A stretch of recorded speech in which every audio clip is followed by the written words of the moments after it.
All right, everybody. Hello, hello, and welcome to another fabulous match of the Hollow Knight All Skills Tournament. This is a round 3 match between Pharest and Taco. My name is Herm. I'll be one of your commentators for today, and joining me on the mic is Rhino.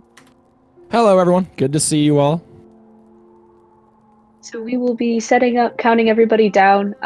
Important things to note at the beginning of the run. So both of these runners have been running all skills for only a bit. Pharest started all skills in January of this year, but also has been speedrunning Hollow Knight for about 2 years now. So his PB is a very respectable 50:49.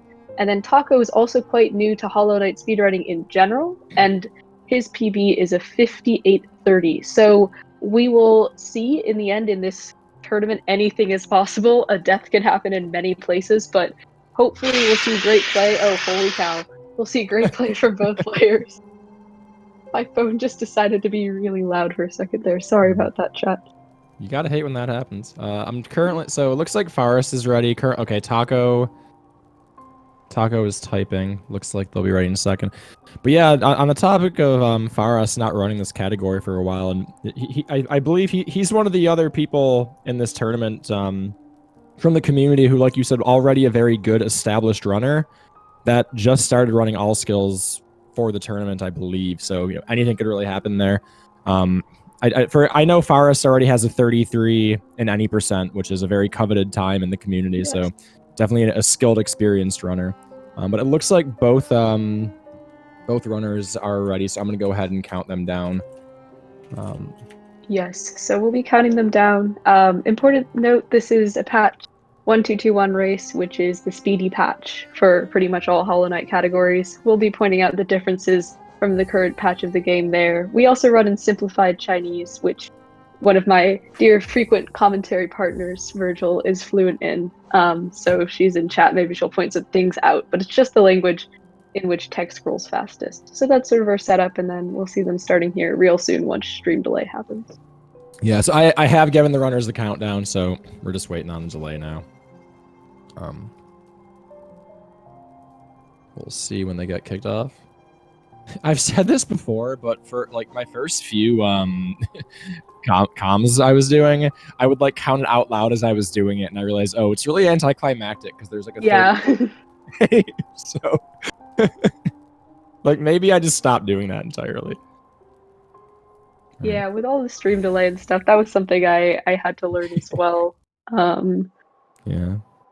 But yeah, here's Taco. Inventory dropping, and we open that. We pause the game at the beginning to get early control, and then we inventory drop, which is a 1221 special.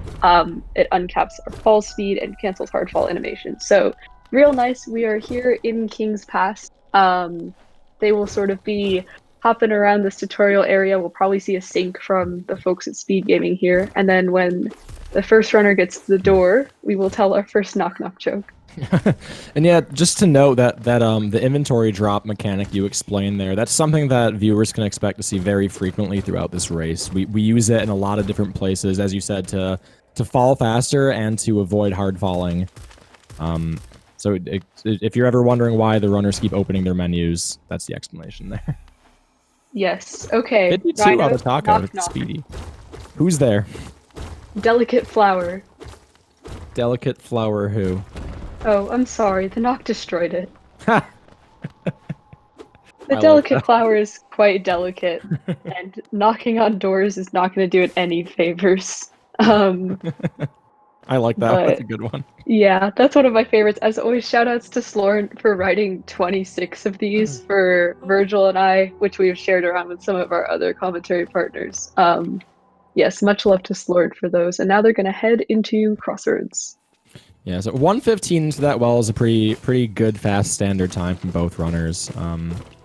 I know you had mentioned Taco has been a little rusty, not running as much as he maybe would have liked to before this. So I'm curious to see what kind of run he puts up here. Getting hit there in the Gruzzer drop is always not fun. That's completely RNG, unfortunately, but not going to be too just big a little of a time irking. loss. Yeah, it's more of a mental annoyance than an actual time loss. It's very frustrating at the start of the run to just take that hit, but Yeah, exactly. It's the same thing as this trick of here, double spike, which Farish just got. And Ooh. Taco missed one. That can also be a little bit irritating because obviously in a race, you can't just be like, all right, I haven't put enough into this, I'm resetting. Time to You just reset, gotta go yeah. forward. Yeah, definitely. Really well executed from Ferris there. Yeah, very much so.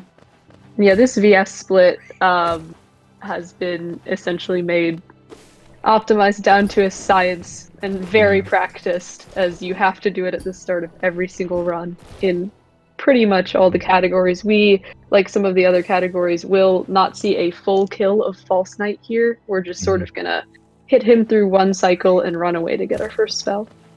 Yeah, at least up to False Knight, most main leaderboard categories are identical, minus maybe a few small variations, but pretty much anybody who runs any category of this game is familiar with these sections. Yes.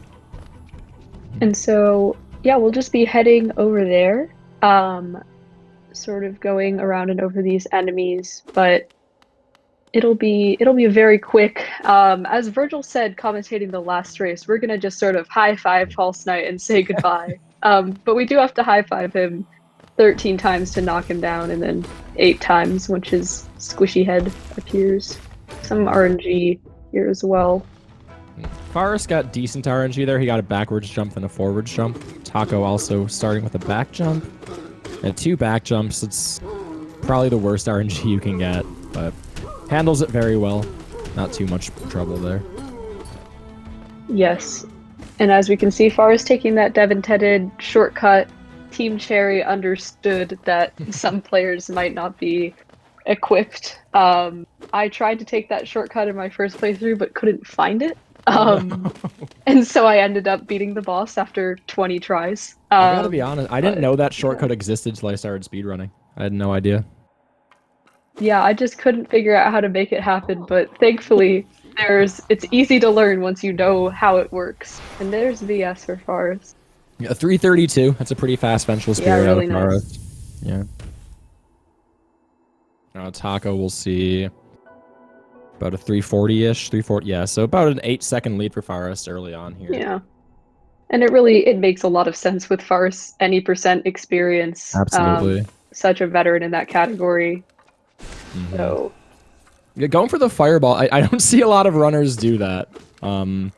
Just shoot the fireball to get extra geo on that husk and break the 2 planks simultaneously. yeah. I mean, in this category early on, we'll see a lot. Geo is something we have to consider very carefully. We need to get scammed by Nailmaster Oro quite early, which costs us 800 Geo. An absolute scam. However, very valuable because it allows us to do some great skips. And that's, I think, was that first or second spit for Forest? I think I was watching Taco, unfortunately, but I think it was first or second. It seemed very quick. Yeah. And Taco gets first spit. Very nice. Yeah, those boulders can really sit and troll you. I believe our tournament record is 11 consecutive infection spits. Oh my god. I if that happened to me, I think I would just forfeit and just call it a race. Yeah, talk about tilting. Mentally irking right there. That would be so tilting. Oh my goodness. So in this next room Pharest is in, we need to get 6 hits of soul to both get the quick kill on the Balder in the next room and have enough soul left over for the first fireball skip. It saves about 3 seconds, so it's very worth going for. Yeah, Green Path, pretty much this segment coming up here is a lot about just sort of gathering and managing soul. You'll see Pharest do the first fireball skip here. Very nice. But we need to do 2 more of those before we say hi to our pal Hornet. Yeah, and Green Path, for being so early on in the run, it's a brutally difficult split. Even for top runners, there's a lot of small optimizations that are hard to be consistent with, and of course the fireball skips for new runners are incredibly difficult. So it's very it's very bullying to have this difficult of a split right in the beginning of a run, but most runs have to take this path to get Mothwing Cloak early. Yeah, and as we'll talk about, I mean, Crystal Peaks is definitely up there, but this is also one of the worst places to die. It's not always particularly threatening, but Farce did take a death here in his last race, though seems to be much better right now, at least so far, with that fireball skip looking good. Very well executed from both. But yeah, like you were saying, dying. The unfortunate thing about Green Path is there's no shortcuts to be open along the way. There's no bosses. Like if you die in Green Path, Right. or especially the Hornet, you're just redoing the entire split all over again. It's a massive time loss. Yes, most certainly. Pharest not getting that skip on the first try, but is able to just get some soul and do it again, thanks to that convenient totem. Yeah, and Taco's gonna have to get an extra hit here to do the fire, unless he can do a 1 fireball skip. But okay, it doesn't look like he's gonna try it. Yeah. Yeah, fun fact for people who don't know, every single one of the fireball skips in the split can be done with 1 fireball. It's just much tighter and it doesn't really save any time. So there's not a ton of value in it. Yeah, and you saw Pharest right there. That's another instance of pretty precise soul collection. Those Moss Knights die in 3 fireballs, and a nail hit will be saying hi to some more of them soon. But it did look like Pharest got a nice double back there, which brings it down to 2 fireballs. Always nice to see. Yeah, Pharest having a really good split here so far. I believe, yeah, 148's a good geo count here. Yeah, really nice. And now we're going down to the famous all skills Moss Knights with their accompanying Geo Rocks. We'll see what kind of RNG does not look like the good Pharest didn't get the good RNG, unfortunately, but he handles it well. Oh, he did. One of his fireballs must have not hit. Oh my goodness, he could die here. Yeah, oh, wow. this would he be got quite. bullied. I mean, I think that this may just, we'll take a heal here. Wise choice.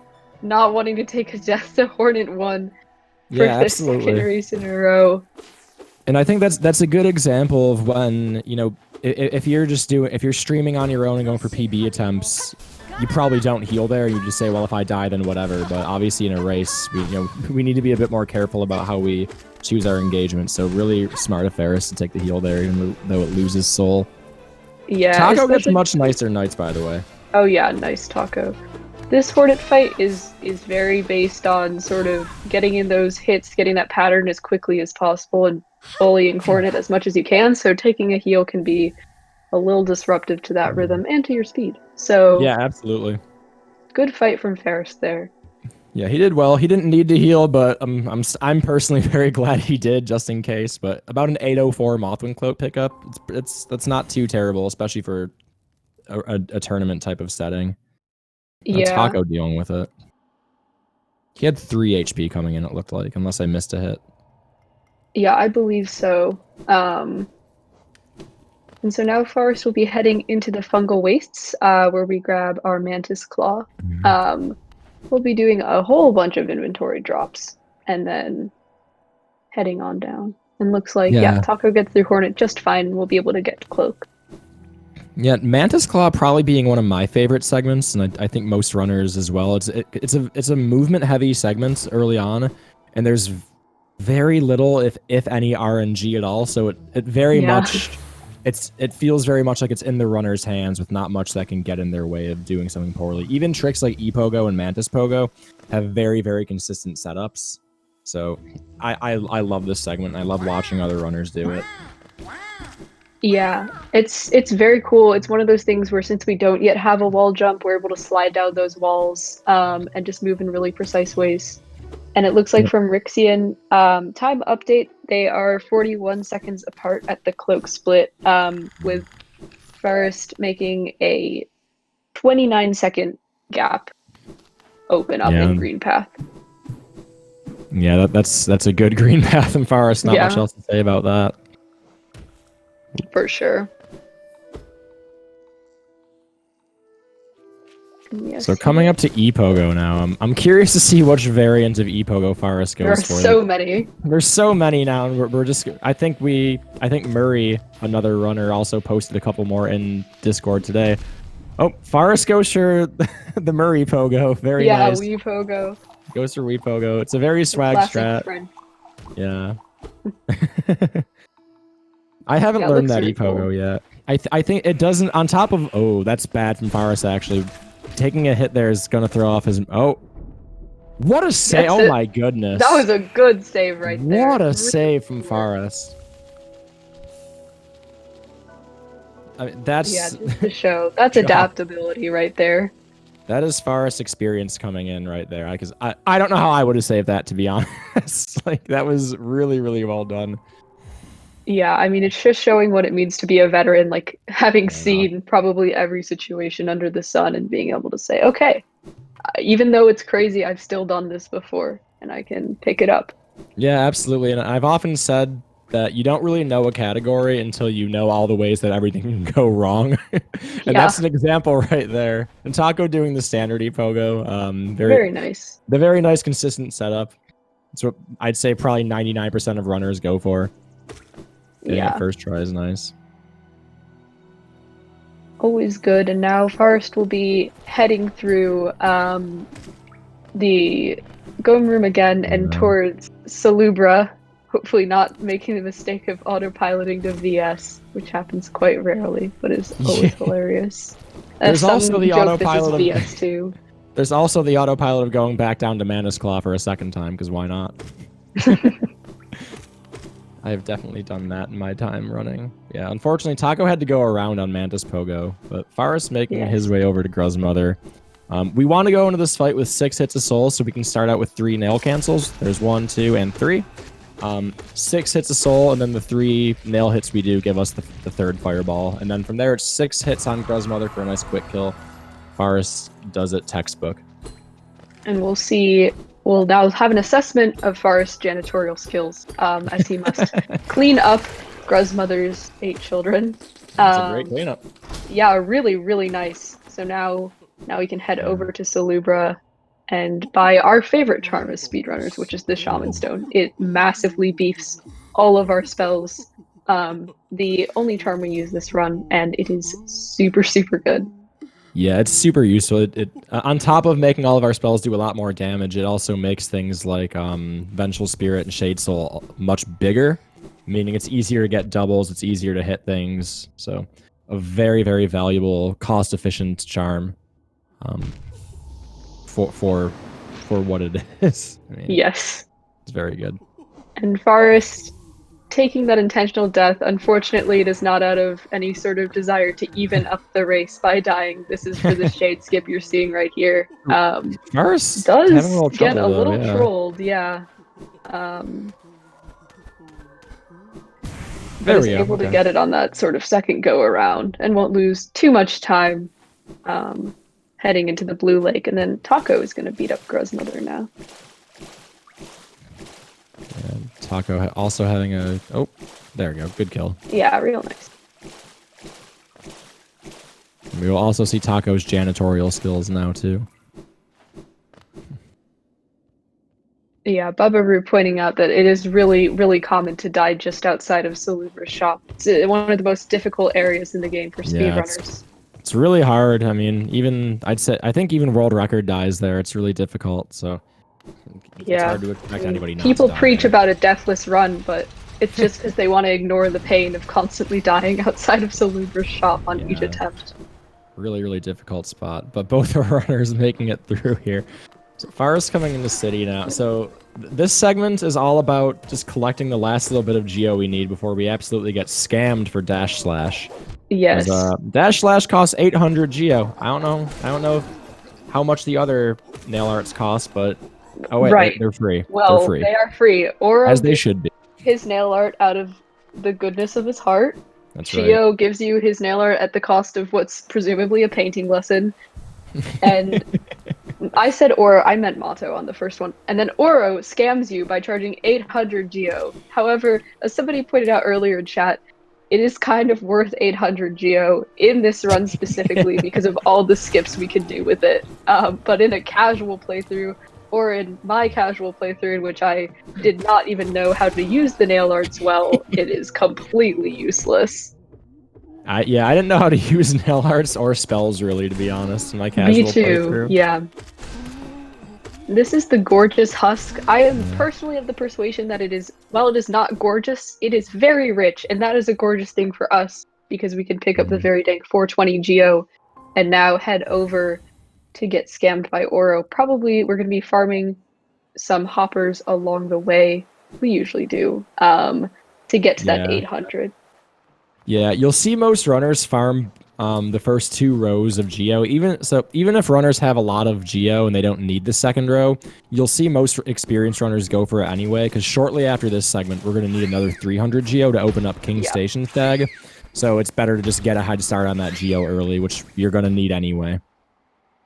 Exactly, and those hoppers are very rich creatures, because they drop 16 geo apiece, which I always found to be quite high for an enemy that just sort of jumps around, but it's great for us, especially when they're all sort of in a line and we can VS them cleanly. But it looks like, according to Rixian, they're still about a minute apart. Really nice. Sort of heading around. Pharest there handled that well. Herm, are you sure you don't run this category? Because I swear you know more about certain details than I do. Like, I gotta be honest, I didn't know how much geo they dropped. I'm not even joking. Oh, see, fun fact is that when I did my casual playthrough of Hollow Knight, I ended up memorizing swaths of the wiki, and also just remembering a lot of details. So I have never speedrun Hollow Knight, but boy, do I have a lot of useless knowledge that I am happy to apply in these situations. Yeah. A lot of people in the community often make fun of me because my game knowledge, like outside of speedrunning itself, my game knowledge is atrocious. Like people will be like, "Oh, just go to like you know, like this part of the map." I'm like, I have no idea how to get there. Like it's not part of a speedrun route. I don't know. And there's dash slash for Pharest. So at this point, we're going to be quitting back to the lovely bench we took in King's Station, and we're going to be heading up and around into this side of the city that most people start in their casual playthrough. And we're going to use that dash slash pretty much right when we're through all this movement to get Shade Soul, which is our upgraded Vengeful Spirit. And with our Shaman Stone, it deals 40 damage on a hit, which means if we do double hits, it's dealing 80 damage, and that is pretty insane for a lot of the bosses we're going to be fighting, especially Soulmaster coming up. So it's a real good deal. Yeah, definitely. Like you said, it's 800 geo, but it's totally worth every penny of it to us on 1221 runners. We're gonna see the first lever skip right here from Pharest. You see him hitting that lever through the floor, and that allows us to travel through this room. Of course, oh, he got lost. Okay. That room stays dark because we don't go through it the intended way, so the game never hits the trigger to light up that room. So most runners have just learned to navigate that little quick section in the dark. It saves a tremendous amount of time versus going around. Because in current patch, you have to do a very painful arena in which you fight a great Husk Sentry, which has so much health and a shield and does 2 mass damage, and it is just a painful, painful thing to experience. But yeah, Pharest entering that other side of the city, as Taco managing to not get bullied too much by the Grey Hoppers. Yes, very good. Yes, we love to see grub saving. Oh. Pharest choosing to go for a fireball and 3 nail hits. Okay. Some runners shoot 2 fireballs there. Some try and get a fireball and a couple nail hits. I'm a 2 fireball person. Just don't want to deal with having to chase him down and hit him with my nail. Yes. Yeah, so we're going to see the first functional use of dash slash here as we use it to skip that door and hit that lever through the wall, allowing us to get Shade Soul very easily and early on. Yeah, it skips so much. We skip saving Sly, getting Shopkeeper's Key, getting another key, and fighting a Soul Warrior by doing just that. So it is probably one of the biggest routing differences between current patch and 1221. And it's just such a damage upgrade early on. Yeah, definitely. It makes the Soul Master fight tremendously easier with the heavily increased damage output for this fight. So definitely a big advantage in 1221 here. Yeah, and as you'll see coming up from Pharest as well, it actually lets us skip a very painful room, the so-called Hell Room in Soul Sanctum. But here's a Soul Warrior. This is the one that we do fight. I believe it has 180 hit points. I could be wrong on that. But it dies quite quickly under our Shade Souls, and we're able to just sort of continue on.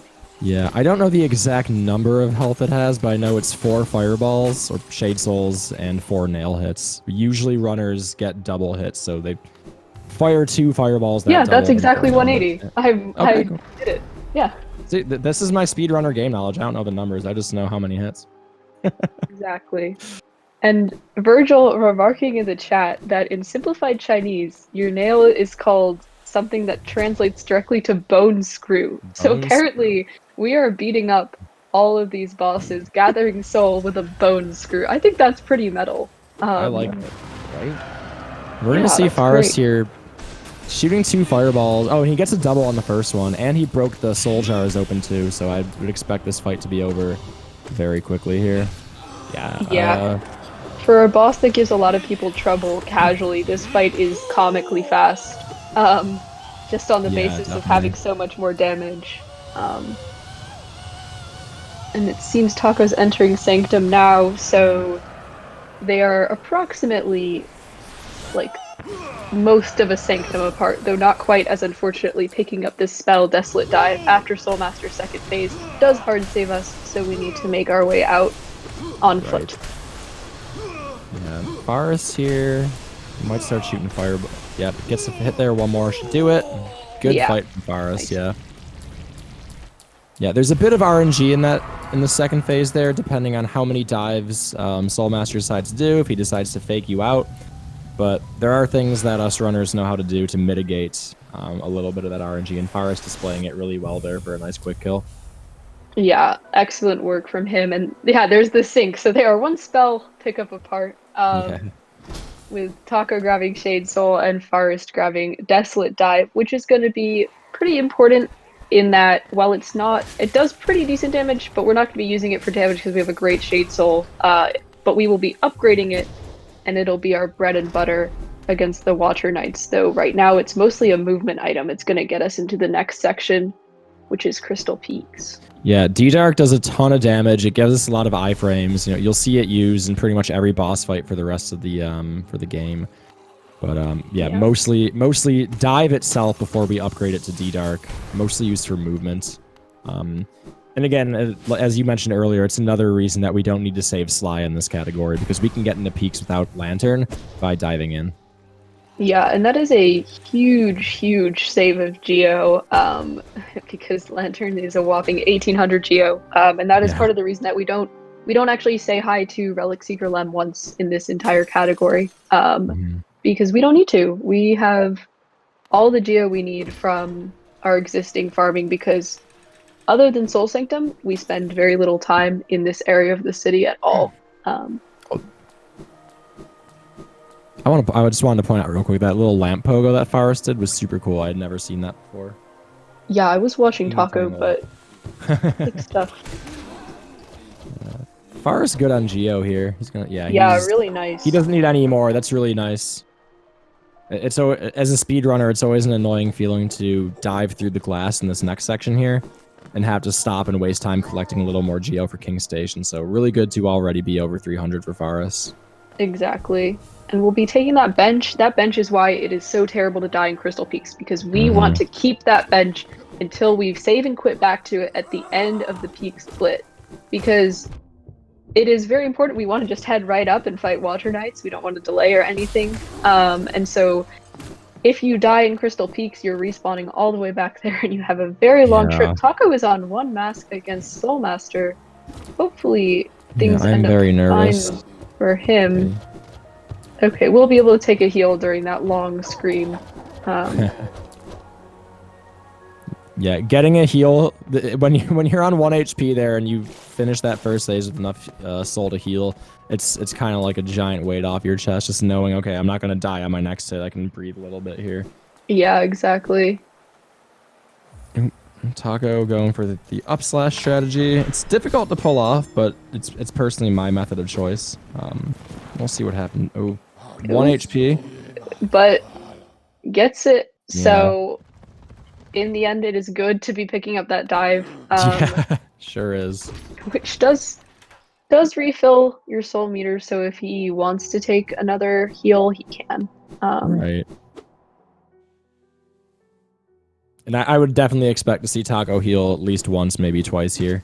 Yeah, most certainly. That's something you'll actually see runners consider that filling up with the soul meter before Howling Wraiths. If you get through that Squid arena and you get kind of bullied, you can pretty much heal her free as you get full soul when you pick up that spell. So it's just kind of a nice thing that can have, some positive ramifications. And Soul Sanctum is a soul-rich place, as the name Definitely. states.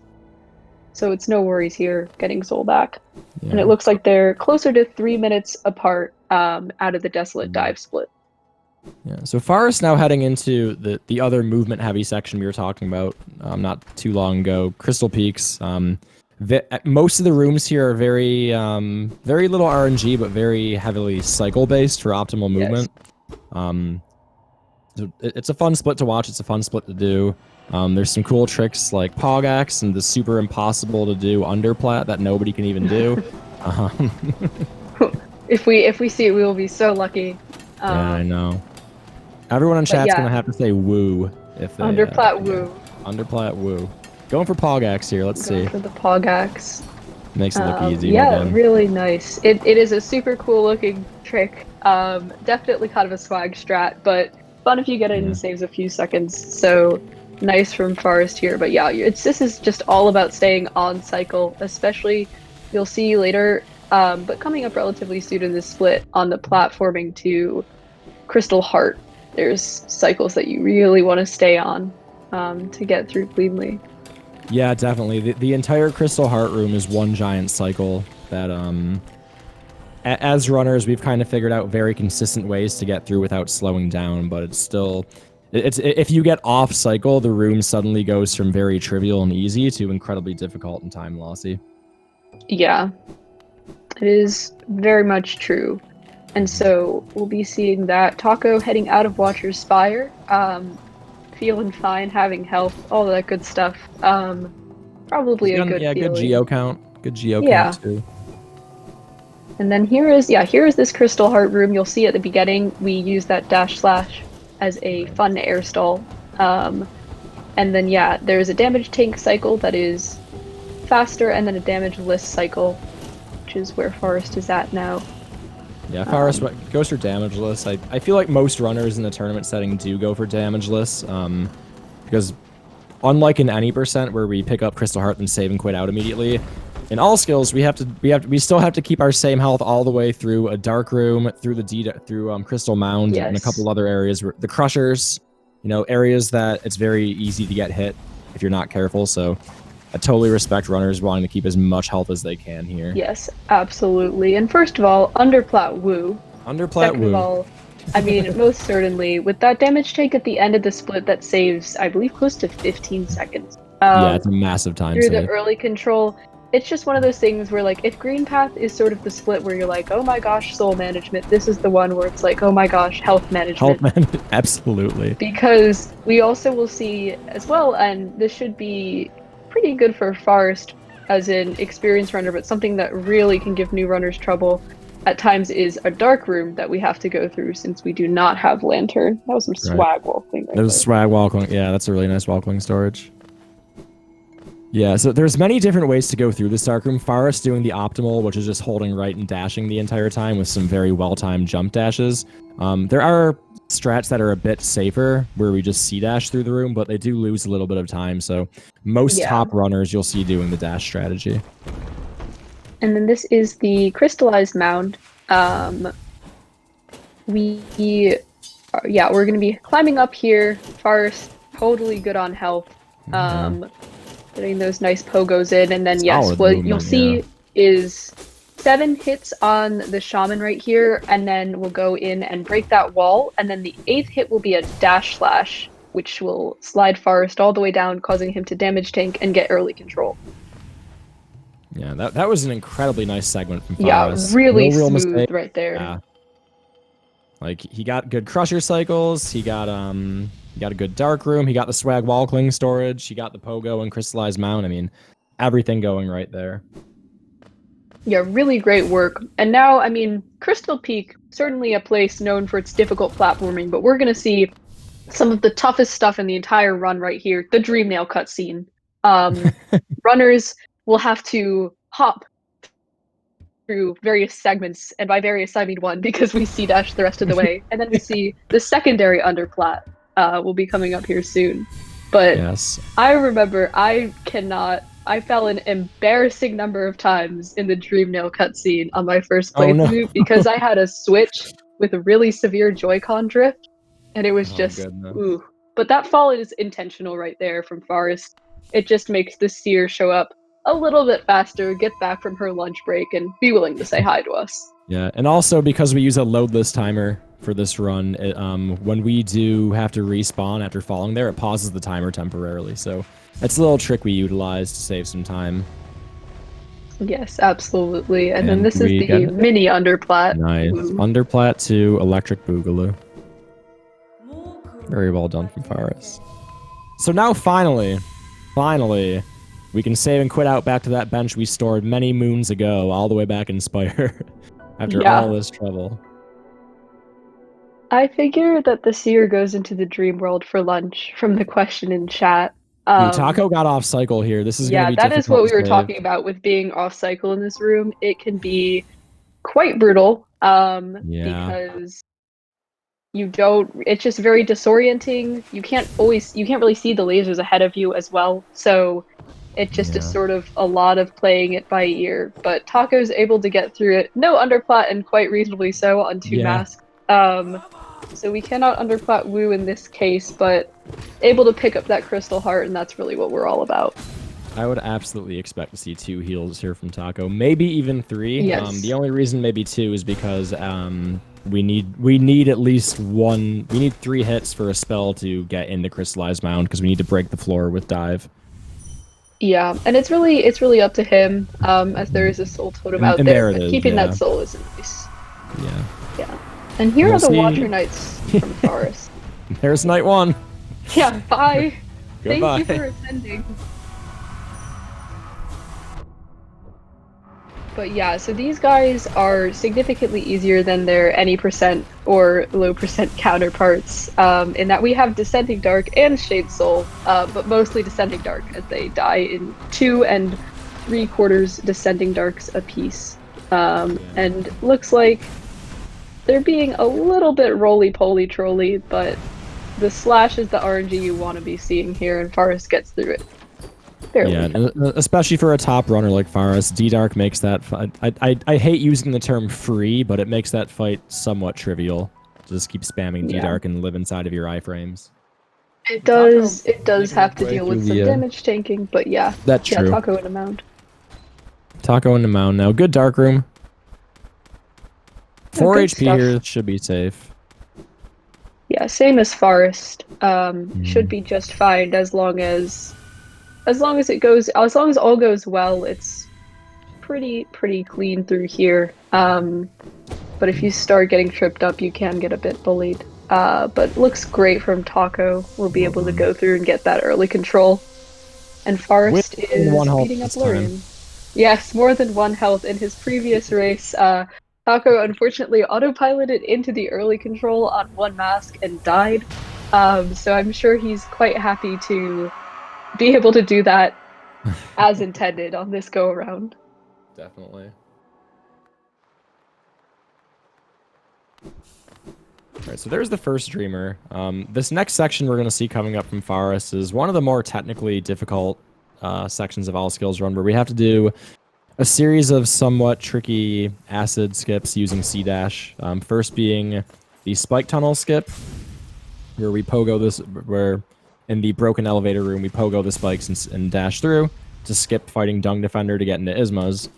And then we need to do 2 more acid skips. So if there's any place that, you know, maybe something crazy could happen to turn some time in this run, maybe it's here. Yeah, it is very true. These skips, the Spike Tunnel skip is very difficult, as are the acid skips, but what really makes it also tough is that you have to pretty much execute all of them in a row. There is opportunity for some soul gathering between the Spike Tunnel and the first of the 2 acid skips, but other than that, it's quite tough. So hopefully this will go well for Pharest. If I remember correctly, Taco did take a death here in his first race, but I believe he has substantially chopped time off his PB since then. But Pharest looking great so far. Taco just did the underplat part 2. You love to see that. Pharest not shooting a fireball there. I'm not brave enough to not shoot a fireball there. One of those worms can be in your way in that acid dash, and then it Yeah. hits you, then you fall into the acid, and just like that, you take 2 damage, and it can be really scary. So I always shoot a fireball there, even if I don't really have any reason to believe there's a Whormp in the way. Yeah, it may have just been a hesitancy to collect soul, but that Whormp right there, that is a Whormp we do want to hit us because Yeah. it gives us early control and lets us run away. Folks asking in chat how Pharest is comparing to his PB. I believe Pharest has a very, very good PB. 50, 50, 48, I believe. So this is likely not PB face for him, but I'm Yeah. sure he's quite happy with his performance so far in a race setting, and considering that both of his last 2 races involved deaths, this is looking pretty good so far. Yeah, and I believe that's a PB he just got like a day or 2 ago as well. It's Yeah. a very, very fresh PB from Pharest, so. And Taco's heading up, gonna say hello to those Watcher Knights, hitting down that chandelier. We didn't quite mention that in the first go around, but it kills a knight permanently. Really nice, saves a bunch of time, so you only have to fight 5. But Pharest is coming up on the Basin toll bench, which we do some more sort of loadless timer manipulation to save a bit of time with that going down, and we'll go to fight the Broken Vessel. Yeah, especially on loadless. I don't know about real time, but for loadless time, it's much faster to just leave the room and re-enter than to wait for the bench animation, for those who aren't aware. Yeah, most certainly. Oops. So, Taco getting good RNG, but also a bit of bullying from the Watcher Knights. Yeah, he got really good RNG on that second phase. That's exactly what we want as runners. We want to see both those knights standing very close to, if not on top of each other, so that D-Dark can get a lot of hits on both of them. Yeah, you really want both of them sort of slashing in, Oro and Mato style. I have long called Oro and Mato the discount Watcher Knight. The for discount Watcher Knight. I like that. Yeah, but Pharest is able to go through the smaller room, which is also sort of a bit of cycles and RNG at times. But looks good so far, and then this little movement trick gets as well. So looks like a first try basin skip. Well done. Yeah. Yeah, so on this Broken Vessel fight here, these little light seeds that pop out of the ground, the fight doesn't start until all of them have either entered the Broken Vessel's head or been destroyed. So what we see a lot of runners like Pharest do there is wait until they all spawn in, then C-dash across the room, which kills any remaining light seeds, and then immediately turn around and fire a Shade Soul, which should double hit Broken Vessel there. Yeah, and Broken Vessel is a boss that we are pretty capable of beating up handily, because... Pharest on 1 health, though. Oh, geez. Well, there we go. Okay. I'm glad I held my words for a second there. Only 525 hit points, which is fairly low compared to the amount of damage our spells do. And that headbang attack is one that we can sort of just D-Dark through. However, yeah, actually, I've actually seen a lot of runners that I've commentated for died of Broken Vessel simply because it's a boss that has rather, I like to say, they've got hops. They have rather erratic movement, and therefore can just kind of end up where you don't want them to be. But Pharest gets his wings. Yeah, Broken Vessel, one of those bosses that I don't want to say it's a difficult boss, but I think most runners expect the fight to be over so quickly that they can let their guard down, and then before I'll just damage tank whatever, I'll do a lot of damage real quick. Then all of a sudden it's, oh my god, I'm at 1 health right here, and don't realize that, oh my gosh, I could die to this fight still. It's still a boss in Hollow Knight. It could still kill me. So right, in the end, it's very true. I think that as opposed to other bosses in this run that are, you sort of go in with the expectation of like, all right, there might be some bullying of the knight here. Broken Vessel is one where you might not be as psychologically guarded entering the fight, but thankfully, Pharest is able to make it through without a death. Yeah, definitely. And interesting to note here was that Taco stopped to collect full soul before going into these Isma's skips. Yeah, could be maybe a precaution. Yeah, precaution so we can heal if he messes up a few times. See here. Yeah, this is a difficult. I know. Skill. In his first run, gets second try though. That is really respectable on the spike tunnel. And I know on his first run he probably wished he had taken some soul with him on the way. We'll do that hit Ooh. on the worms that Rhino mentioned. Yeah. Ooh, he's having trouble here setting up this first acid skip. Yeah, and there's that extra soul coming in handy here. Yeah. And thankfully Especially because you. Oh, I'm sorry. there is a plug sack up there that you can dream mail. If you're desperately in need of soul, but it's quite out of the way and like definitely not your first choice doing these skips. And there's a bellfly up there that can hit you for 2 damage if you're not careful as Exactly. well. Yeah. What I was gonna say though is especially knowing that we would like to take an intentional damage tank in this room that Taco's in to get early control. Definitely don't want to be going into here with low health because we don't want to be going through the next section with 1 or 2 HP. The Ravas in the next section can be giant bullies. Yeah. That room has a bunch of RNG, and Taco has to slightly run for his life here, following that early control, but we'll be fine. Yeah. Taking a heal wise choice. But here's Hornet 2 from Pharest. This is a boss that can absolutely bully you with some RNG, as by whatever magical higher being spider queen power she was born with, she could parry your spells now, which is a big waste of soul and just a clear psychological disappointment. Yeah, definitely. Losing a Shade Soul to a parry is like one of the worst feelings as a runner because it's damage loss, it's time loss, it's soul loss. Like it's the worst. It's Hornet laughing in your face. It's pain. Yeah. But Pharest doing a good job here. The main goal of this fight is we want to Shade Soul Hornet from far away because it makes it more likely that our Shade double hits her. Yeah, we really want that knockback. It's very interesting as somebody who did a lot of nail only stuff unintentionally in her first playthrough, seeing those barbs show up at 480 HP, so like slightly about like 2/3 of the way through the run, and they gave me so much trouble trying to jump around, but we are able to just demolish them because we have a huge fireball and stuff and D-Dark to get rid of them. No Hornet deaths this time. You love to see it. And what we'll see from Pharest here, I presume, it's an early control technique where when we charge our nail art in this game and release it, the game gives us control back. And you just saw Pharest do it there. And it lets us skip the get up animation that the knight does, saving a couple seconds. And it's not a very difficult trick to do, so you'll see most runners do it. But yeah, there is unfortunately an incorrect manner of performing that causes a time penalty. I actually believe that happened to Taco in his last race, but yeah, I think we give about a 5-second time penalty, and in a non-tournament setting that would just invalidate your run, unfortunately. Yeah. But yeah, as a community, we decided that we don't want to disqualify somebody because they accidentally gained control half a second earlier than they're supposed to. So we just made that decision.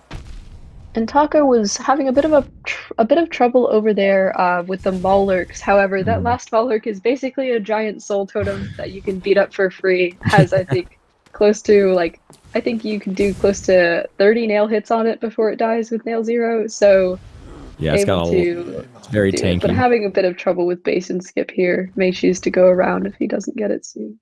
Yeah, you can call me a weenie, but I don't even go for base and skip anymore. I literally just go around. It's even quite common among top runners. I know Axe in his 49 attempt, and like Axe often, I don't think Axe ever goes for it. So no, it's one of those that it's one of those things like Pog Axe where yes, it saves time, but it only saves 2 seconds versus the other way if you do them both optimally. So for a lot of runners, it's like, do I really want to lose 10 seconds trying this late in the run? For maybe 2 seconds if I do it optimally. So totally understandable why some runners don't. Exactly. And here's Broken Vessel from Taco doing that second headbang. Broken Vessel can headbang up to 3 times, but usually we only see 1 or 2 of them simply because we get the health done so fast. But yeah, real nice fight from Taco. Able to get through it just fine, and we'll go grab his wings. And here's Pharest heading through sort of the quiet part of the run, Cyclone Slash. Gonna say hi to Nailmaster motto here. Yeah, I personally refer to this section of the run as running errands. It's very just, it's not, I don't like to call it boring, but it's not a very exciting segment. It's just walking to go get Cyclone Slash, so. I mean, I've long thought to myself, you know what, if I was ever going to do an IL, I would do Cyclone Slash IL, simply because of the raw confusion of simply sea dashing around King's Pass Oh my as an god. individual level. Errand Knight, the sequel. You only get to access King's Pass. But next, we'll be coming out to a part of the run that's much less boring. Well, Taco heading over to Hornet 2, and Pharest heading over to Umu. Umu So is our favorite, least favorite, no matter what. Umu is an orange jellyfish. I have created pastas claiming that Umu is merely offering you friendship when they provide an extra attack or something of the like, but it can be quite infuriating for these runners, especially in all skills here. We're going to be really trying for this one cycle. There's a pretty specific setup, and there is a setup you can do when Umu gives you an extra attack, which is a 20% chance, I believe. But it's a lot more difficult to get a one cycle on Umu, and if you miss a one cycle, it's about a 19-second time loss, so it can be really painful.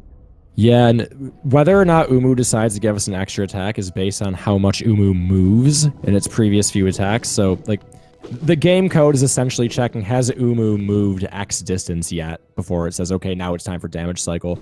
And unfortunately, the amount that Umu moves is complete and total RNG. There's nothing that the runners can really do about it. I personally am of the belief that losing a really good run to Umu RNG is like a rite of passage in speedrunning in this game. It's very unfortunate, but it's bound to happen at one point or another. I mean, it's certainly true. Every category that beats the game must fight Umu, as we need to go beat up Monomon and abolish science forever. But yeah, it can be quite painful, so we'll see. Because also there's that attack that you just saw on Pharest screen is the fast attack. Getting another one, so hopefully we'll see 2 fast, 1 slow, because that's optimal. And Taco's taking a safety bench for Hornet 2. Wise choice if you are not experienced with the fight or just feeling like it's the comfy option in a race setting. Really interesting setup there from Pharest. I like that. I don't know if he did not get the one cycle. No, no. So what happened there was Umu was not out of bounds yet on the 4th nail hit. So I would bet it was the first fireball that didn't double. That is quite unfortunate. Yeah, he gets a really quick 2nd cycle though. He got 2 quick attacks, it looked like, so that's the best backup you can hope for. Lucky RNG there. But still quite annoying. As getting Umu out of bounds is necessary, but also it's difficult because what the heck? And with Umu all the way in the wall, you can't tell exactly right away, so it can be just like, ugh. Yeah, and it's probably one of the most frustrating things about practicing and learning that one cycle is unless you use debug mod to zoom out, it's very difficult to see what went wrong because Umu's off screen, out of bounds. We can't really see what's going on. Absolutely. It's incredibly frustrating to miss a one cycle and just be like, I have no idea what went wrong. Yeah. But Taco... Hornet 2 has been going on for a while. I have been seeing several parries. So maybe Taco's getting a bit bullied by some RNG here. Or just taking the fight slightly slower as needed. But yeah, there's Hornet 2 from Taco. Nice work. As Pharest cancels science by getting the Monomon. I love it. Yes. So we'll see here Pharest leaving Archives to head over for Great Slash, another spell that we're not charged 800 G, or a nail art we're not charged 800 Geo for. Pharest not going for the left side Archives exit. It's a fairly new discovery that if you C-dash across there and leave Archives at the left side, it actually saves a little bit. But most runners, I mean, it's not a big enough time difference that it makes a huge difference. Yeah, and it's one of those things where it's just, it's also just the comfort of, hey, this is kind of what I've learned and this is what I'm feeling, yeah, right? Definitely. But we take that bench at Archives. We're going to save and quit back there when it's time for us to go do, go begin our trek into Queen's Gardens. We end up going through Overgrown Mound, but for now, this is sort of this is a very movement-based split. I know it is a fan favorite of some. This is the Great Slash split. We will be heading up through Green Path and towards what some call, and what definitely for me was the Green Path of Pain. The Green Path of Pain. Which is the platforming to Shio's hut. I like that. And yeah, very, very movement-based overall. Yeah, definitely. I mean, I'm primarily my heart rests with any percent in Hollow Knight, but I gotta be honest. I think just the Great Slash split here that Pharest is in might be my favorite split or segment in any of the categories I've ran in Hollow Knight. It's fun.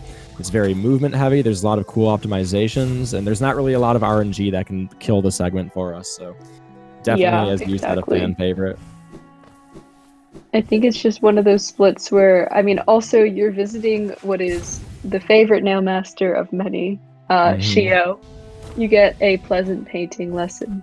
Shout out to those who run Happy Couple Percent, Yes. the speed run where you get Shio his man as quickly as possible. Man, would you hate me if I told you in my casual playthrough I murdered the nailsmith in cold blood? Did you know? I had no idea. No, I literally didn't know. No, then I can't blame you at all. See, Yeah, I I had knew no midway idea. through the game, I just became too interested in reading all of the wiki and Oh, found out. I ah, spoiled pretty much all of it for myself, so I was like, no death. But I did end up killing the nailsmith for oh, the no. achievement, but Yeah. only So once. my casual playthrough, I did completely blind. I didn't look up a guide. I didn't look up any help. I didn't look at any YouTube. Like I'm like I want no help or anything. So the nailsmith's like, yeah, man, if you could just like come outside and kill me, that'd be great. I'm like, okay, sure, if that makes you happy. And I did it. Weird request, but okay. I know, right? Yeah, Yeah, but if probably you, wouldn't have murdered if I knew. yeah, not a choice that I feel like most players would make if they were aware. But thankfully, on every subsequent playthrough, you can lead the nailsmith and Shio to live a very happy and prosperous life together, creating all sorts of art. So it's good. Yeah, And definitely. there's Forest will be heading into Overgrown Mound with what I believe is the most confusing arena in the game. Not because it is inherently confusing in its design, but because Team Cherry just really decided that we needed to fight. Oh, too high on the C dash. We needed to fight a bunch of squits to get this spell. And so we will, and we'll do our best at it, and it's pretty good, but it is just a bit of an odd enemy choice, in my opinion, for a large arena. Yeah, it's a lot. It's a lot of squits. The benefit to runners is the squits spawn in the exact same locations every single time you do this arena. So with good movement and rehearsal, it becomes a bit of a choreographed fight here, knowing the movements to do. You'll Yeah, see Pharest making very quick work of this. Yeah, really, really nice mound. That was right. about And I as mean, the other good news is textbook as they you can die make in it. two nail hits and get absolutely demolished by any spell we have. So, Yeah.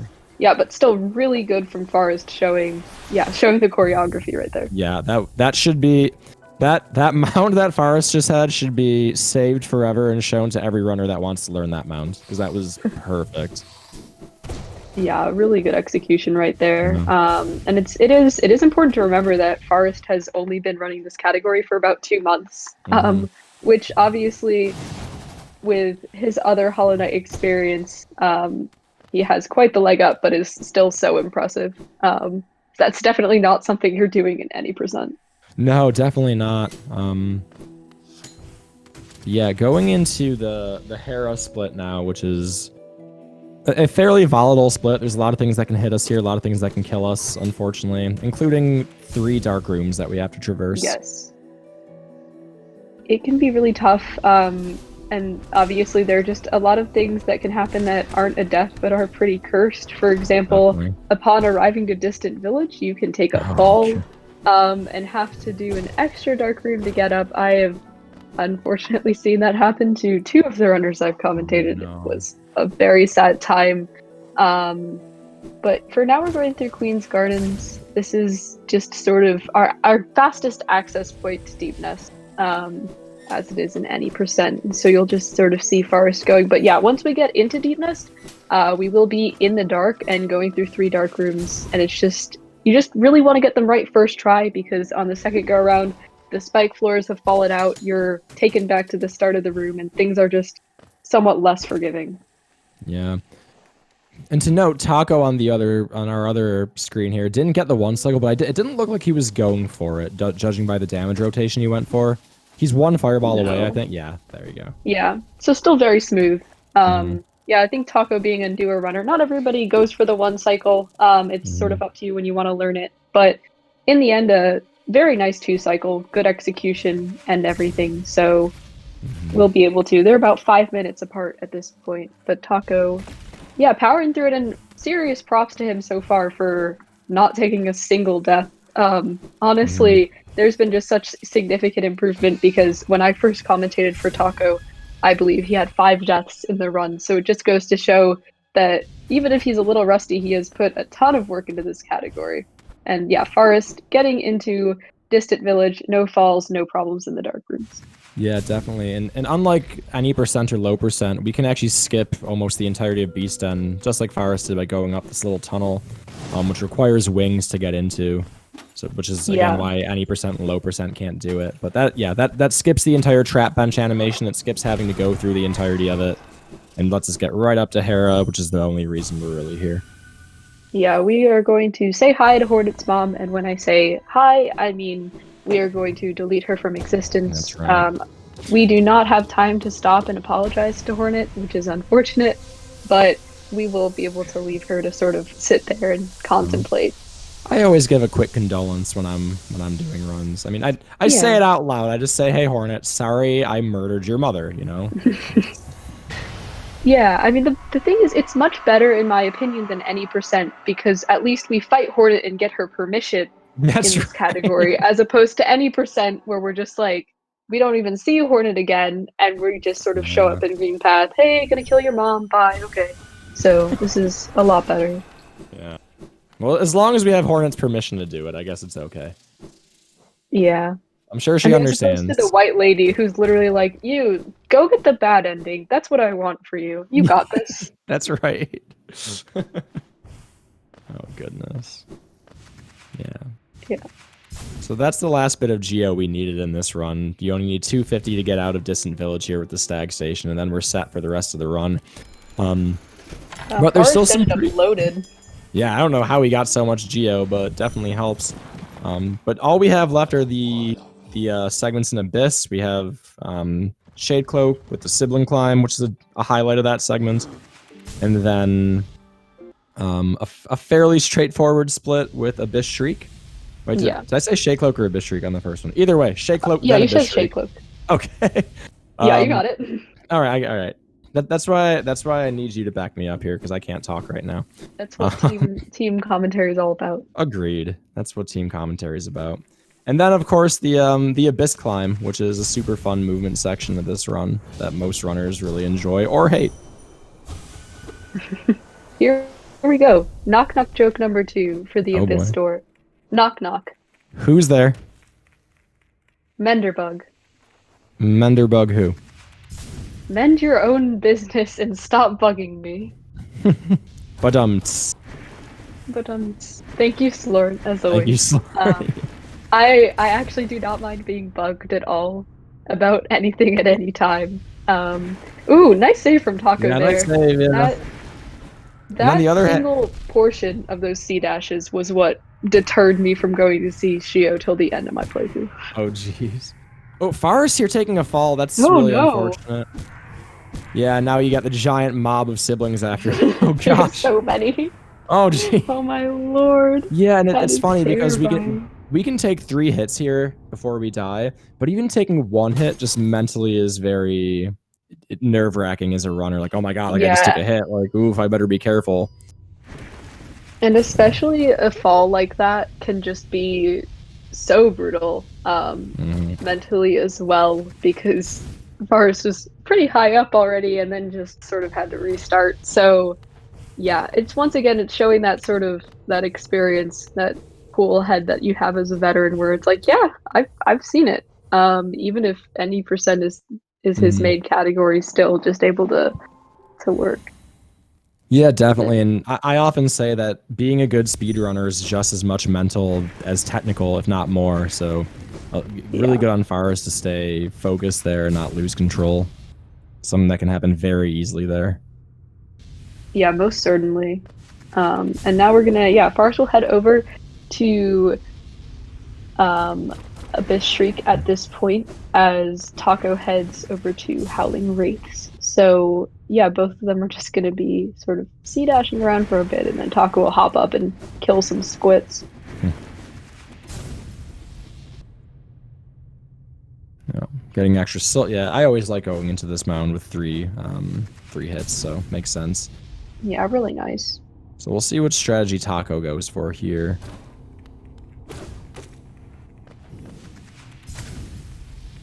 Nice.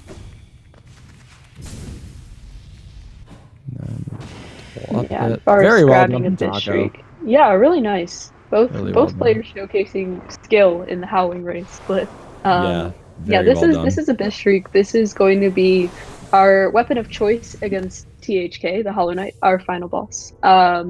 Hey, that's that's a really great sync. That's Race cool. and streak. You'll love to see it, you You know. really do.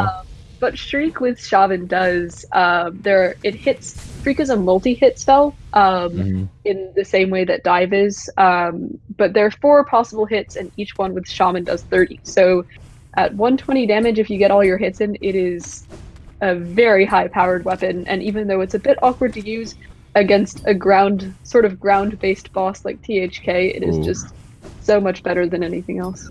Pharest having a ridiculous climb right now, yeah. He had one little Yeah, slip up, but aside from that, so really smooth. showcasing some movement. Yeah, that was beautiful.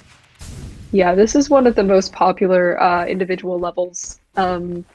Yeah, people have this insanely optimized down to 30 seconds of just consistent movement. And it's honestly just such a beautiful thing to watch because it shows mastery of all of the different types of movement we get here. Yeah, definitely.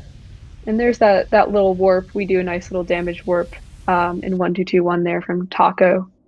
And yeah, Forest will be heading to Hidden Station and back to Dirtmouth to face the Hollow Knight.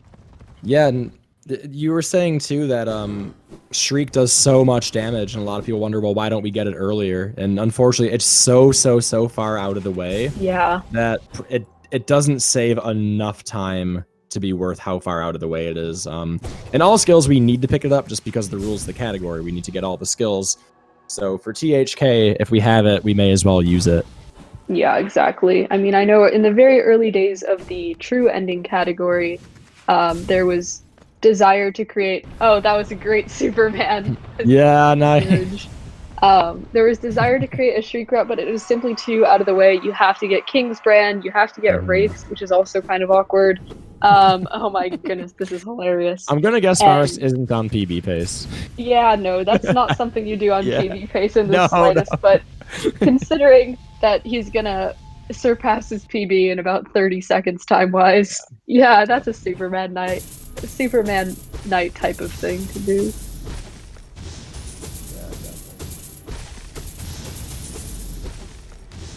So yeah, doing an optimal THK fight is, I mean, THK is definitely much easier than other categories in all skills because we're so powered up. We have all the spells, we have all the nail arts, we can just do so much damage. But getting an optimal fight involves staying ridiculously close to THK, like right underneath THK, and using Shriek because there's not a lot of horizontal range on Shriek. We see Pharest actually using, oh, that was really cool, the D-Dark into Shriek there, using the iframes. Yeah, that was great. Yeah, because there is sometimes you can have issues on 1-2-2-1 with shrieking like directly twice in a row. It can eat your first shriek. Yeah. So yeah, wise choices right there. And with THK already into the 3rd phase, Pharest, yeah, really just looking super clean. Continuing. He's waiting for the scream. He's waiting for the scream skip. That's why I can tell by the way he's moving. Yeah, unfortunate you missed it, but was in kind of an awkward position. You need to be inside THK's head to get it, but nonetheless, Pharest gracefully floating down from the ceiling and becoming the Hollow Knight. And we're still gonna get a 51. That's a really good time for a race. It's really good. Really respectable. They're both focusing at the same time, actually. With Taco destroying the final Dreamer as Pharest destroys the final boss. Yeah, there's 51-57, super respectable for the race setting.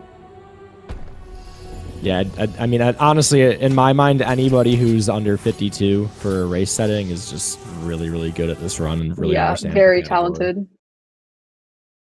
Yeah. So on the other screen, though, we see Taco now going to head over to what we just saw Pharest do, which is head into the Abyss, pick up Shade Cloak, do the Sibling Climb. pick up Abyss Streak, and then do the final Abyss climb before going over to beat up THK. Yeah, and we'll see. I mean, in the end, for Taco, I don't think he's on anything close to PB pace, but this will be a fairly good run from him simply because no deaths and overall some pretty good play, especially for not having run this in, according to him, a fair bit due to life stuff and Yeah, busyness factors. definitely. So What is yeah, Taco's you really PB love to again? see Because it. I know his Um, actual PB isn't on the leaderboards yet. 58:30. 58:30. Okay. Well, we'll see what he can do. Yeah, See. exactly. You never know, but Mhm. yeah, so Pharest will sort of chill out, and then both of them will be in attendance for our interview once they're both done. But for now, we just get to focus on Taco's lovely sea dashing and what will surely be an exciting time in the abyss.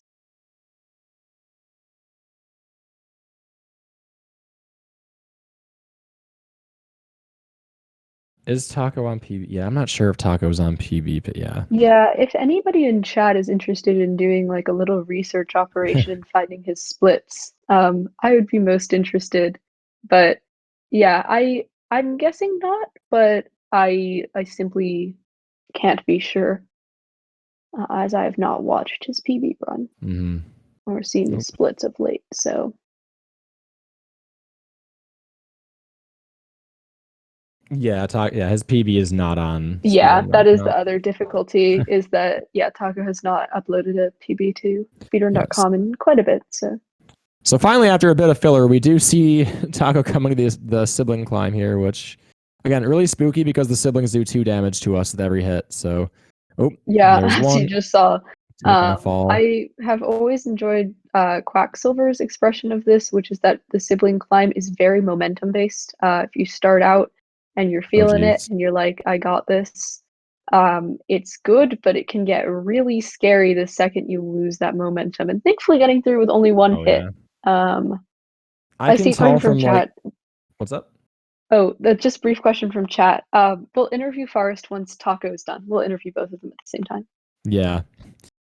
But I can usually tell right from the position of the first 2 or 3 shades if I'm going to have a good climb or not. Like if they're in bad positions, I'm like, well, I guess we're just chalking this up to time loss. Yeah, actually, something I Yeah. learned listening to Sierra commentate was that the drift of the shades is actually RNG. So It is. that's that can be really something that just sort of does not help you at all. It looks like yeah, according to Rixian, A little yes, thank you behind. for your research, good sir. It appears Taco is slightly behind PB page. So if there's like a really nutty THK fight or something, we could see that. But this will probably be an honorable run at the Yeah, very least. definitely. Yeah, so Taco just not a whole lot left to go. Just has to make his way over, pick up Abyss Shriek, which is the final skill we get in all skills, and What a then it's good just climb skill. THK. I know, right? It's so I great. was playing some randomizer today and I fought Soulmaster with Shaman Shriek Oh, and it was just jeez. so funny. I It bet that was fight just was over it fast. was hilarious. It was the shortest fight I had ever had and just bim bam boom. And then in the second phase you just do it once and he dies. So Oh gosh, yeah. that's wild. 120 damage is no joke. Yeah. So, fun fact about this room is that you can actually trigger this Abyss Street cutscene pretty much the frame you enter the entire room. You don't need to be in the middle by that platform there. Um, but it actually is in fact faster to go to the middle of the room manually because if you don't, the game like puts you into a little void ball and then slowly moves you to the middle of the room, and it's a lot slower than just jumping there Oh, that's ourselves. so I did not know that. Wow, Yep. that is new information for me. Which part of it? Thank you. That I want to find a video of that. That just sounds so funny to me. It's like the void's like, come over here to this fun chair that we made for you. Like, Yeah, you can do it like literally at the very entrance of the room, like if you're barely even in the wow. room, and it'll still trigger. Huh. But a lot of runners used to go for that because like okay, like that's the optimal way to do this. I want to be at the absolute edge of the room to trigger the cutscene, but it actually makes the cutscene longer than if you were to just go to the middle of the room by yourself. Yeah, So it's good just fact to faster know, to but dash dash. exactly. Yeah, I mean, wow, that's really funny. I mean, I know that Right? some folks on their casual playthrough who did blind playthroughs just were confused entirely by the Abyss Shriek room. I went in knowing what was going on, but I like the fact where if you're just sort of doing Howling Race willy-nilly, it's like, "You did it! That's good enough. Now come That's over and get right. your spell." Yeah. Pretty good Abyss climb from Taco Yeah. as well. Not too many hiccups, really. Hazard respawn can be quite the bully there, because it's based on where you touch the ground, and if you're abyss climbing optimally, there's not much ground touching you're seeking to do, so you Yeah. can get respawned really It's a lot far of down. pogos, a lot of wall jumps, not much ground touching, as you said. Yeah. And so 56, 56 heading into Dirtmouth. This is Shoutouts. definitely not going to be a PB, but it will be a real good time. Yeah, definitely. Most likely sub hour. Yeah.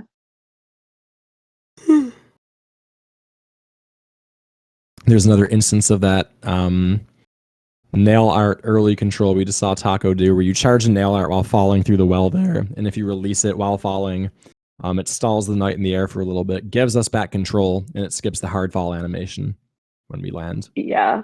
I know a lot of runners really enjoy the fact that we use all three nail arts as things to help us move or fall in different parts of the run. I Yeah, mean, you see that definitely. Great Slash in the well, you see the Cyclone Slash in the well, you Hmm. got Crystal Peaks Dash Slash. It's a fun time. I mean, that's the coolest part about all skills is that we actually use all the skills at different times. Um, and there's really not one that we find absolutely no use for. Yeah, and that's why all skills is often regarded as a very good beginner category, because there aren't really many things that can outright just kill your run. Yeah. We see a lot. It introduces runners to a lot of the game, all of the different spells, all the movement, all the nail arts. So it's a very good beginner category to introduce people to a wider world, if you will, of speedrunning Hollow Knight. Yeah, and I mean, you will see a lot of folks in the tournament for whom all Oof. skills is their first Hollow Knight category. Mm-hmm. Um, oh, I'm tacos on one Oh, mask. oh, you hate to see that. Jinkies. So that is quite unfortunate to take a death to THK there.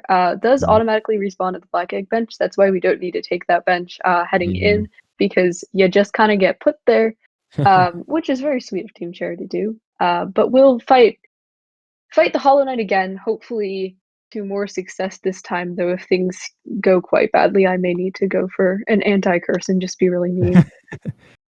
Yeah, and again, like, oh, taking 2 hits already. This doing this fight optimally is actually very difficult. It's very difficult to stay that close to THK and go for the shrieks without getting Yeah, hit. I mean, I really hope that Taco dies at this point. I think that Hmm. Of their course, play this entire run has been just despicable. They've done nothing right. it's not working, Herm. The anti No, it's curse, it not. I ain't can't do it. working. I don't have I don't have anything prepared. Oh boy, this is terrible. We're I gonna think see attempt that number 3 from Taco here. I think that chat Virgil, I need backup, please. Please We need the anti-curse him as anti curse well. back. Yeah. Virgil will help. Virgil had an effective anti-curse in her last race. Um, yeah, I think that I hope Taco ends up on 0 masks very soon. Oh man, I'm the worst commentator cursor like ever. I've commentator cursed every single racer that I've commentated this entire tournament, I believe, at one point or another. So Oh my lord. I'm just gonna keep my Yeah, I mouth shut used to during this have fight. that quite bad. With Yeah, we hope Taco fails. Virgil and I both do. I Oh, had oh, that for a while with people dying to Broken Vessel. I do distinctly remember. okay, you can heal here, Taco. Yeah, see, Taco really failed, and it worked out quite That's right. poorly for them. With people dying to Broken Vessel, I do remember being all, "Oh yeah, people have died to Broken Vessel, but third time's a charm." No. Oh no, this Yeah. is just tough. I mean, you really do hate to see it. THK is such a difficult fight with using that shriek. Pharest really Yeah. sort of made it look a lot easier than it is. Because THK, especially, we've been seeing a lot of those dashes. You do not love those from THK, and the parries as well. Just several attacks that do no good. Hmm. Taco thanking Virgil in chat for the anti-curse. We may have to explain that after the run. Yeah, I was gonna say, is Taco aware that it's the Yeah, anti? I don't think I'm not sure if he is. As Spicy versus Taco was the very first race I commentated. It was before I did any anti-cursing. Oh God, that is another death. I appreciate the persistence The though. perseverance. Yeah. I mean, it's really Yeah. admirable because in the end, like, it's there's definitely, I mean, I've seen several runners this tournament who have taken a death to THK and just said, "Nah, I'm done." Like, and Right. that's respectable, you know what I mean? But I really, really admire the commitment here. I believe in Taco. This is the one right here. Yes, Maybe this this is won't be a commentator curse. This is gonna be the fight. this is the one. Let's see it. Okay. Okay. All right. There's the first scream. Phase 2. Not healing. I Hours. love it. And there's a second scream. Okay, There we go. now there's some healing opportunities available. I'm Yeah. thinking yes. I'm thinking positivity is the way to go. Like, you got this, Yeah. Taco. Show him Yeah. show So him your chops, man. Like, you for got those this. who don't know, during the self-stab phase for THK, no matter what attack we hit him with, it only does 1 damage per hit. So that's a pretty good time to heal because it's not like we're missing out on much damage anyway. Yeah, it's the classic. It's like, you can't hurt me as much as I can hurt myself. Final With scream. THK. Final stream. Let's see it. There we Let's do go. this. Oh, very nice. Okay, positivity was the way. Taco will Yeah. finish it out. Excellent perseverance, big GGs, and then we'll bring both of them in for an interview. Yeah.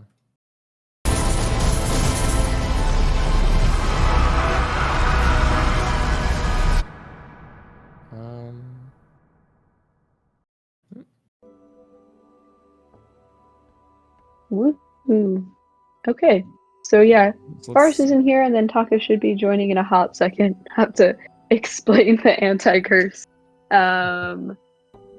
Yes, but here, I'll bring them in. Hey, folks. Hey, how's it going, guys? It's going pretty decent. Hello.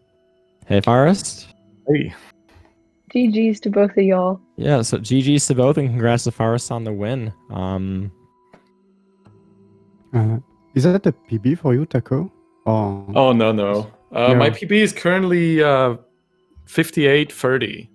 Okay. I was close to PB until I started goofing around at the Hollow Knight fight.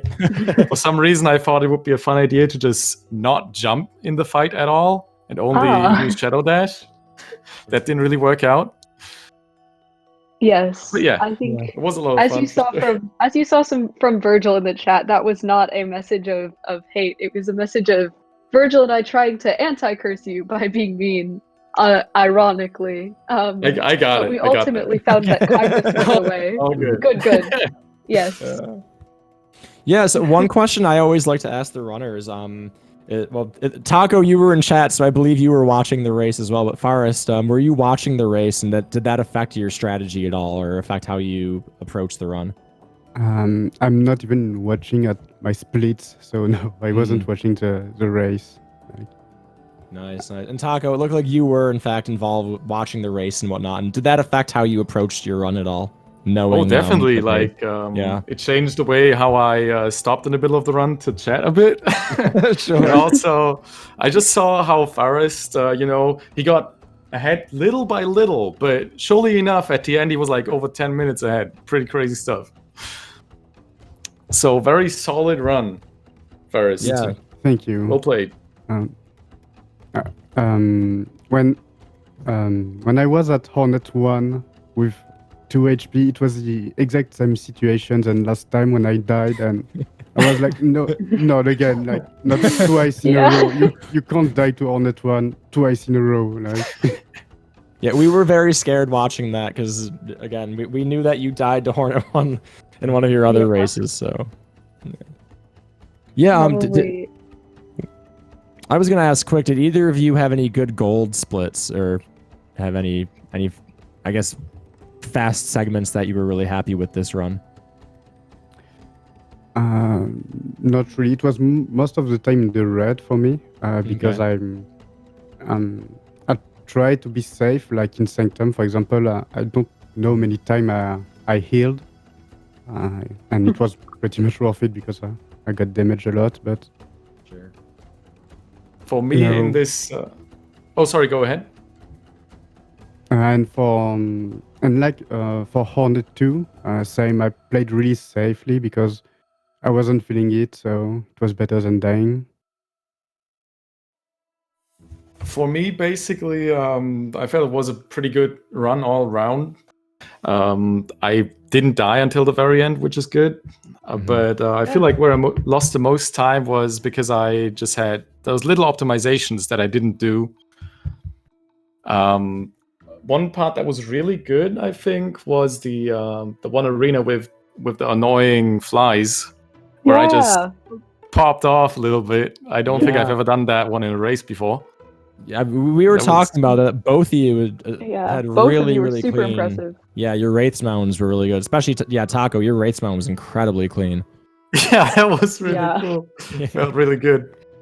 Also, it seems like I always keep finding new bugs in these races. Like last time I had the Soulmaster, vibing out. Oh, yes, I remember the vibing Soulmaster. That was terrible. Yeah. This time after the Watch Nights, when I came back down, the camera started freaking out for some reason. I don't know what it is with me glitches, but yeah. I think they're calling you to do some NMMS runs, maybe. They're calling your name.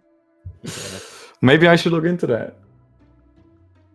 Yeah, so were there any, for both runners, were there any sections of the run that you think, maybe you didn't give it your best and you think you want to practice a little bit more before your next race in this competition? Hollow Knight. Hollow Knight? I think that's a fair answer. It's a good section of the run to practice. Yes. Yeah. How about you, Pharest?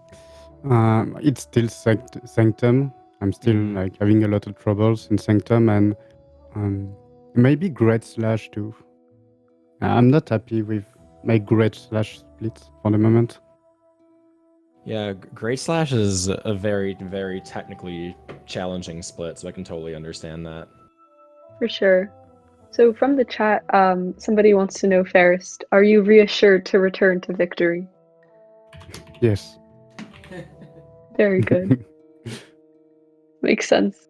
Yeah, we have 2 more rounds in our Swiss here, and then we'll go into playoff for, I believe, top 16 it is now. Yeah, correct, top 16. I don't think I have any more questions. How about you, Herm? No, I think that you pretty much covered the bases, so unless folks have other shout-outs or things that they need to say, we'll wrap it up.